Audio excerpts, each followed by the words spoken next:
당원 여러분들이 존중받는 그런 정당 만들겠습니다. 우리 국민들이나 진정 깨어있는 당원분들한테 정말 부끄러워 참담한 심정입니다.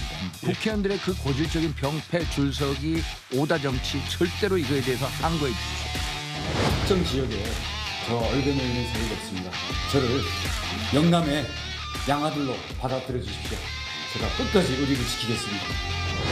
저는 우리 당의 기분이 훌륭한 당뇨들이라고 생각합니다. 실제로 우리 당은 실제로 움직이고 우리 당을 강하게 만들고 유능하게 만드는 것은 사무처의 당직자들입니다.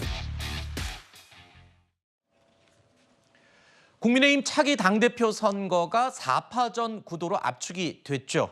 이번에 당대표 경선 룰 가운데 당원이 80%가 포함이 되어 있습니다.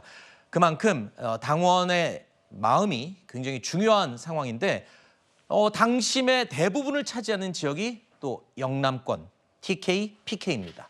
자, 당권 레이스 초반 자신의 강점을 부각시키면서 우군 확보에 주력하는 모습입니다. 자, 먼저 이 4명의 후보 4파전 구도인데 일단 당심을 잡는 게 가장 중요하다고 생각을 하는 것 같아요. 4명 다. 그렇습니다. 100% 당심에서 8대2로 나뉘었지만 그럼에도 불구하고 80%란 것은 절대적 수치 아니겠습니까? 그렇다 보니까 그중에서도 TK, PK 지역의 당원들이 굉장히 많습니다.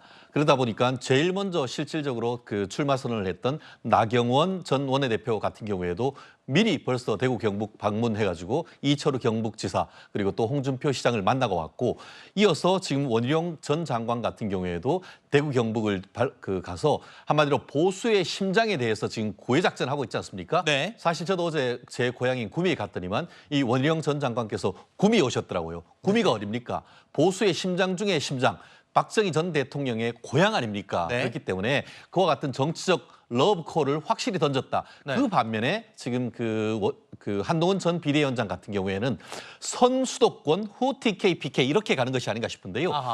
물론 뭐 물밑으로는 TK, PK에 대한 러브콜을 계속 보내지만 실질적인 첫 행보는 지난 총선 때 손발을 같이 맞추고 정말 고생했던 당직자와 관련해서 어떻게 보면은 그 본인의 나중에 내가 그 한 달 뒤에 당이 오면은 같이 한번 힘을 맞추자 하면서 지난 총선 과정에서 고생했던 사람의 손을 잡아주는 그런 것을 먼저 전략으로 가고 있는 것 같습니다. 구미 직접 가보셨다 그랬는데 구미 분위기는 어떻든가요? 이 부분 참 약간 제 주관적인 분위기라서 그렇죠. 뭐라고 하긴 그런데 특히 그 제가 강의를 했는데 여성분들 같은 경우에는 여전히 상당수가 한동훈 전 비대위원장 이 부분이 상당히 강했던 것이고 남성들 같은 경우에는 조금 이렇게 갈리는 그런 모습을 보였는데 한동훈 전 비대위원장의 총선 때 보여줬던 그 모습에 상당수 그 TK 민심도 좀 갇혀 있는 그런 모습을 볼 수가 있었습니다. 알겠습니다. 물론 개인적인 경험을 토대로 한 이야기이지만 구미를 직접 다녀오셨다고 하길래 제가 한번 어떤지 분위기를 여쭤봤습니다. 자, 그런데 지금 이 당권 주자들이 영남으로 다 일제히 향했는데요. 2가지 효과를 노리는 것 같습니다. 당원 투표 80% 반영되는 만큼 당원 수가 가장 많은 영남권이 중요한 거는 당연하고요. 또 공교롭게도 어제 윤 대통령도 행사 때문에 대구를 찾았습니다. 원희룡 후보의 TK 방문 일정과 맞물렸는데요. 이렇게 되면서 윤심 후보 입지를 다지기 위한 포석이 아니냐 이런 해석도 나옵니다. 그렇지 않습니까? 지금 원희룡 후보가 노리는 게 선언하고 나왔잖아요. 지금 나는 윤 대통령과 잘 통한다. 이걸 강조하고 있잖아요. 그리고 조금 아까도 이제 원희룡 전 장관이 한 이야기가 영남의 양아들로 받아주십시오라고 이야기하지 않았습니까? 영남에 대한 러브콜이 앞으로도 더 강해질 것이라고 생각을 합니다. 국민의힘이 이번 22대 총선에서 지역구 의원이 90명이 있는데요. 그중에 59명이 영남의 의원들입니다. 그리고 대부분의 당원들, 많은 수의 당원들이 영남권에 있는 것이 사실이기 때문에 이쪽의 표심을 잡아야만 당권을 잡는 데 유리한 고지가 되는데 있는데 지금 한동훈 위원장 그리고 원희룡 전 장관이 러닝메이트로 같이 뛰고 있는 분들 중에는 영남권 의원은 없어요. 아하. 예, 그런 부분도 조금 봐야 될 것으로 보이고요. 네. 다만 이제 뭐 여의도 쪽에서 들리는 이야기로는 러닝메이트로서 같이 하지는 않았지만 영남권 의원들이 한동훈 위원장보다는 원희룡 전 장관 쪽과 함께하고 있다라는 이야기들은 심심치 않게 들리는 것도 사실이거든요. 네. 근데 한동훈 위원장 같은 경우는 그동안에 각종 여론조사에서 워낙 압도적인 수치였었기 때문에 여기에 있어서 본인이 실제로 당심에 가서 영남권에서의 좀 어필을 하는 부분들을 앞으로 조금 더 노력을 하게 되지 않을까 그렇게 생각을 합니다. 알겠습니다. 조금 전에 원희룡 후보가 영남의 양아들로 받아주십시오라는 얘기를 하니까 조윤선 변호사님이 씩 웃었거든요. 왜 웃으셨어요? 할 말이 있으실 것 같아요.